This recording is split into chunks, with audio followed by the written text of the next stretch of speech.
Can you please tell us a little bit about the context of the engagement? PwC were brought in to this energy company to work with them on a big change initiative that they were going through. The real need for this was that there were a lot of changes in the political sphere, but also, and more importantly, is that there was a real need for this organisation to keep up with the bigger players. They needed to upgrade a couple of their major operating systems. Can you share with us a little bit today of your role and responsibility on the engagement?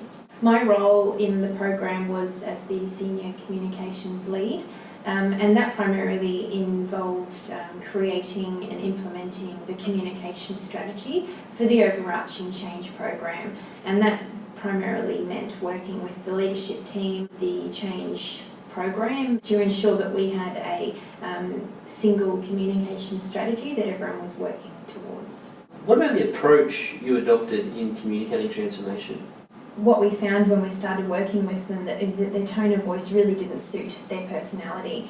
And we spent a bit of time getting to know the personality of the organisation and found pretty quickly that a change in their tone of voice would help go a long way to effectively communicating through these changes. We worked on that tone of voice, and we worked with the leadership team to agree a way that we would communicate with their employees in a way that the employees felt like we got them, and that there was real emotion in what we were doing, and that it was genuine, and it was genuine. How did you engage with the leadership in the wider business? The leadership team were quite new, certainly a new group. There were some old, some new people, and they'd all sort of switched around their roles a little bit as well. So our primary goal with the leadership team was to get them all together to agree a way of working and agree among themselves how they were going to work together. Once we'd sort of worked out those roles and responsibilities, it was important for us to establish a set of regular team meetings with the project team and with the leadership team, so that the leaders understood what was happening in the change program. It also was a platform for them to make key decisions and for us to sort of have discussions with them about what we were going to communicate and when, how much information employees needed to know. After we'd set up those regular meetings, it was important for us to get our story straight around what was happening in the change. So the leadership team could stand up and say to employees or say to other key stakeholders inside and outside the business, this is what we're doing and why. To develop that story, we interviewed each of the leaders on where they saw the business currently, where they saw the business in the future, and how they were going to get there, which was ultimately that change program. So we worked with them to develop this business narrative. We sat down with the leadership team and aligned them to that single narrative. It was time to take that story to the wider business and stand together with one voice and communicate that to all employees.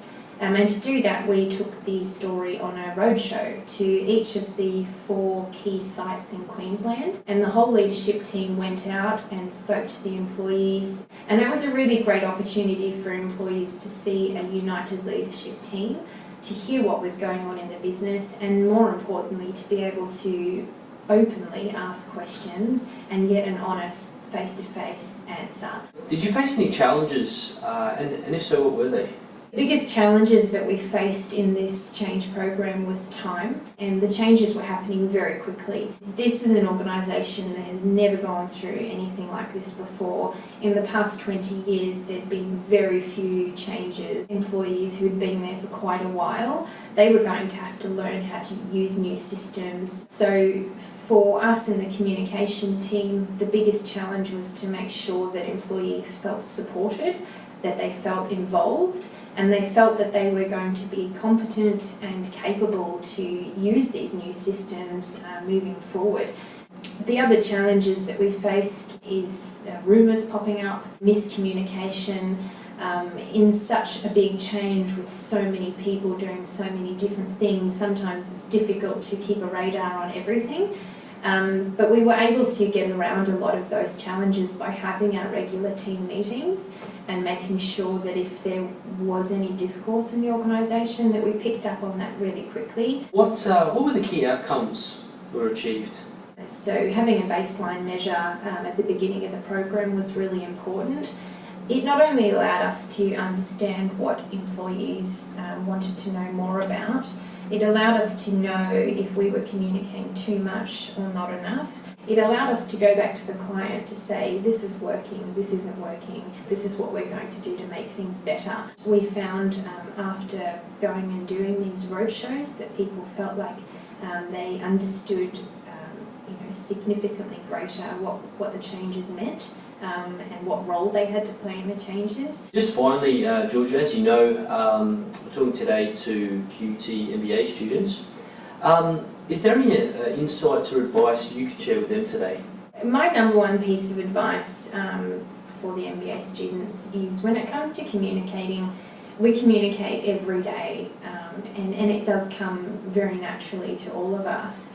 So when you're going and working with an organisation going through a change, you shouldn't change how you communicate, because at the end of the day, we're all human, and although sometimes it's difficult to communicate what is happening the whole time because it's changing, being honest about that will go a long way. If you're going to work in a new organisation, is to spend some time to understand what their tone of voice is and how they want to be communicated to. Some organisations are very techy and they want the emails. Other organisations, face-to-face communications will go a long way. Understanding how each organisation is a little bit different will help a long way in effective communications, which will ultimately help the changes go through a lot smoother.